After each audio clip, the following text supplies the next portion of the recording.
The National Press Club holds an annual book fair, and this year Book TV attended and spoke with several nonfiction authors.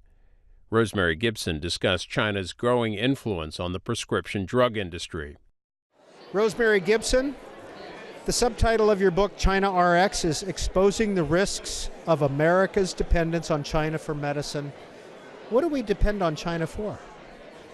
For antibiotics, the key ingredients in antidepressants and Alzheimer's medicine and Parkinson's medicine and epilepsy. We get HIV/AIDS medicine from there. So we're so dependent, Peter, that if China shut the door, within a couple months, our hospitals would have to shut down.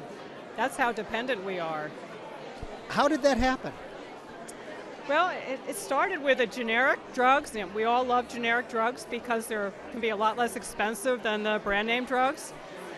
The problem is when manufacturers, they want to find a cheaper way to make them because they're cheaper to pay for. And so they looked east to China that was more than willing to make them at a much lower price. And the other thing that happened were the trade deals.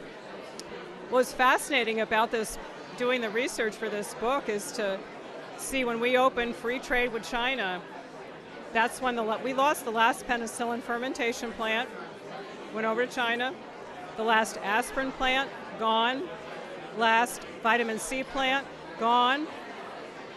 There was this dramatic shift in production when we opened up trade. That's just a fact. It's not a political statement. It's just a reality of how the global market works. And so we've created this real dependency. It's not just us, it's the rest of the world. So to China's credit, they've built up this incredible industry, and they want to become the pharmacy of the world, and they're on track to do that. Rosemary Gibson, do we not make aspirin here in the United States anymore? We might make the actual tablet, but the active ingredient probably comes from China or elsewhere. The same with penicillin. We cannot make penicillin by ourselves. We used to have these big penicillin fermentation plants all over the country. They're all gone, wiped out. What's the danger in this? Well, think of our military. Let's take the anthrax attacks. A lot of your viewers might remember when the anthrax attacks happened after September 11th in New York, Washington, and elsewhere. So when the federal government wanted to buy 20 million doses of an antidote, doxycycline, it had to get the medicine from a company in Europe, and I interviewed the CEO for China RX, and he had to get the starting material from a plant in China. Just think about that. And now the other antidote for anthrax, the dominant producer of the key components to make these medicines, comes from China. So just think if there's a big global public health event, or say there's tensions in the South China Sea, that's a national security issue. Think about the young men and women in the South China Sea on the naval vessels. And they're dependent on the adversary for a lot of their medicines. It's remarkable. And this is an untold story. Nobody knows. I didn't start out to write a book on this topic. Who knew? And so now the public is really interested. Doctors are interested. Leaders in the military, national security. It's a big issue. And even people in the industry know that for the long haul, it's a big challenge even for them. How did you find this story? What were you working on? I was just looking for a good story in healthcare, which I've written before, and stumbled on it and said, oh my goodness. In fact, you know what the tipping point was? I was reading this newspaper article in the Economic Times. It's a newspaper from India. And so the lead paragraph starts out saying, so imagine an Indian soldier on the border with China.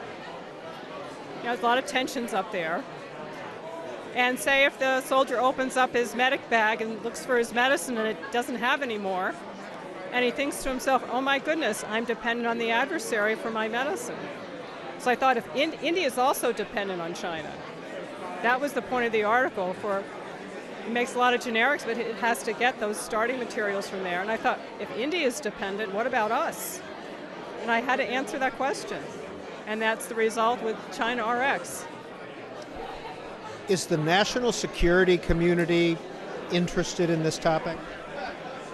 We're trying to get them first aware of it and interested in it. There was a recent spate of recalled blood pressure medicine. The active ingredient was made in China, and it was found to contain a human carcinogen. And I was contacted by a retired military officer who had been taking that medicine. And he said, this is unacceptable. We've got to get generals to sign a petition and other members of the military to say we've got to bring our manufacturing back home, or at least diversify our manufacturing base for national security and public health. So this does affect the military as well. China RX is the name of the book. Rosemary Gibson, who is your co-author? Janardhan Prasad Singh, he's a colleague I've worked with for many years. Where do you work daily? I'm at the Hastings Center up in Garrison, New York, along the Hudson River. Which is what? It's a healthcare ethics think tank, and it's a great place to do this kind of work. So what's your background? How did you get into healthcare? I just decided one day when I came home from graduate school, London School of Economics, and said, gee, I want to do healthcare. And here we are writing books to expose things that, who knew? I mean, did you know that our medicines come from China? Who knew? So we've got to do a lot to bring it back home and diversify where our meds come from. And just to let our viewers know that if you want to see a longer presentation with Rosemary Gibson talking about her book, China RX, we taped one several months ago on Book TV, and you can go to booktv.org and watch it in our archives. Thank you, Peter. Thank you so much. Keep an eye out for more interviews from the National Press Club's book fair to air in the near future. You can also watch them and any of our other programs in their entirety at booktv.org. Type the author's name in the search bar at the top of the page.